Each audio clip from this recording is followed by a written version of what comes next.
Hello, আসসালামু আলাইকুম। আজকে আমি একটা নতুন খাবার নিয়ে আসলাম, সবজি বা লাবড়ি বলে।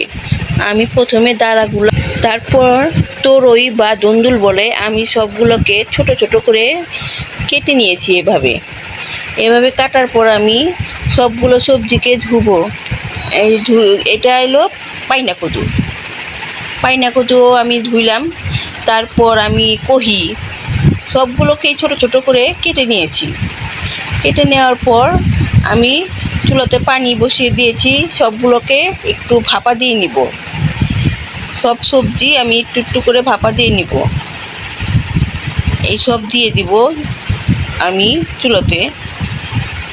দিবার পর গরমের মধ্যে এই সবজিটা খেলে খুব ভালো লাগে। মাঝে মধ্যে আমি এই সবজিটা পাক করে থাকি। তারপর সবজিগুলো সিদ্ধ হয়ে গেছে, পানি দিয়ে, কাঁচা পানি দিয়ে ধুলে সবুজ থাকে সবজিগুলো। তারপর পাত্রের মধ্যে আমি পেঁয়াজ দিয়ে দিলাম। পেঁয়াজটি কষিয়ে নিব। কষা হয়ে গেলে তারপর আদা রসুন, তেজপাতা, তারপর হলুদের গুঁড়া দিয়ে আমি একটু পানি দিয়ে কষিয়ে নিব।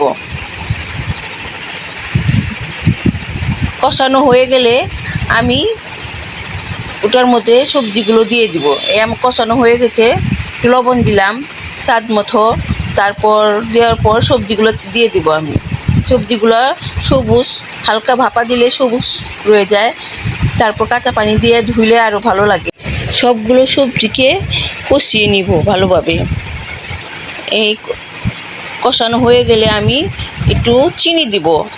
চিনি দেওয়ার পর ওটাকে আমি পাট শাকটি ধুয়ে নিব।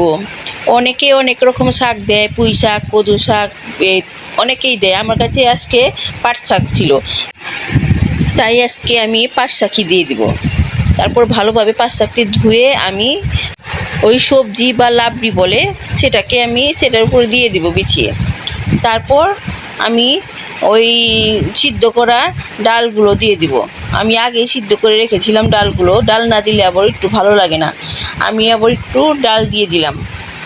দিয়ে একটু নাড়াচাড়া দিয়ে কয়েকটা কাঁচামরিচ দিয়ে দিলাম। দেওয়ার পর আমি ভালোভাবে কষিয়ে নিব। কষানো হয়ে গেলে একটু পানি দিব, আর একটু ভালোভাবে কষিয়ে নিলাম। নেওয়ার পর আমি এই যে পাঁচফোড়নগুলো দিয়ে দিব। আমি কিছু পাঁচফোড়ন দিয়ে দিলে ওটার ঘ্রাণটাই আলাদা, অন্যরকম আসে। এটার নামই লাবড়ি বা সবজি বলে। এই সবজিটা হয়ে গেছে, আমি পেলাতে ঢেলে ফেললাম। এটা খেতে অনেকই মজা। এটা দিয়েই সব ভাত খাওয়া যায়। তার জন্য আজকে আমি এটা রান্না করলাম। আল্লাহ হাফেজ।